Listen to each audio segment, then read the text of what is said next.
গাজায় ইসরায়েলি আগ্রাসন শুরু হবার পর যুদ্ধের ময়দানে হামাসের পর শক্তিশালী শক্তি হিসেবে নিজেদের প্রমাণ করে যাচ্ছে প্যালেস্টিনিয়ান ইসলামিক জিহাদের সামরিক শাখা আল-কুদস ব্রিগেড।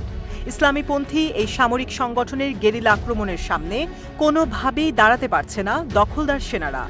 মে মাসে রাফায় গণহত্যা শুরুর পর থেকে গত কয়েকদিন ধরেই আল-কুদস ব্রিগেডের একের পর এক তীব্র আক্রমণে লণ্ডভণ্ড হয়ে যাচ্ছে জায়নবাদীরা। শুক্রবার সারাদিনব্যাপী ইসরায়েলি সেনাদের ওপর হামলার বর্ণনায় নিজেদের টেলিগ্রাম চ্যানেলে বিবৃতি প্রকাশ করেছে আল-কুদস ব্রিগেড।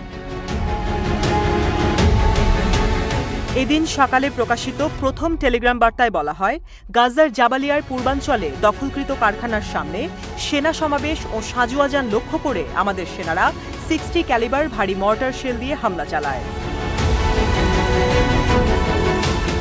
দ্বিতীয় হামলার বর্ণনায় বলা হয়, উত্তর গাজার জাবালিয়ায় ইহুদিবাদী বাহিনীর ভিন্ন সেনা সমাবেশ লক্ষ্য করে আমাদের সেনারা অ্যান্টি পার্সোনেল টিবিজি শেল দিয়ে হামলা চালালে ঘটনাস্থলেই বেশ কিছু জায়নবাদী সেনা হতাহত হয়।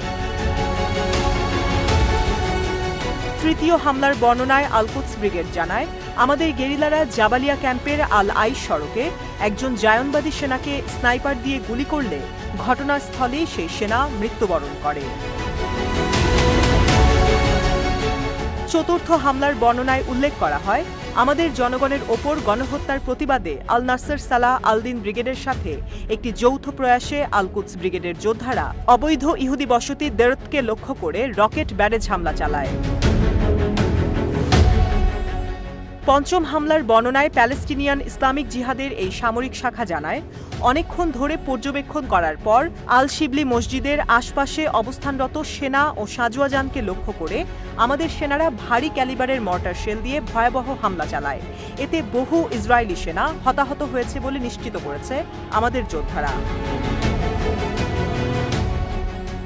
শুক্রবারের ষষ্ঠ হামলার বর্ণনায় আল-কুদস ব্রিগেড উল্লেখ করে, রাফা শহরের জলাটা এলাকায় আমাদের যোদ্ধারা 107 মিলিমিটার রকেট দিয়ে হামলা চালিয়ে ইসরায়েলি কন্ট্রোল সেন্টার উড়িয়ে দিয়েছে।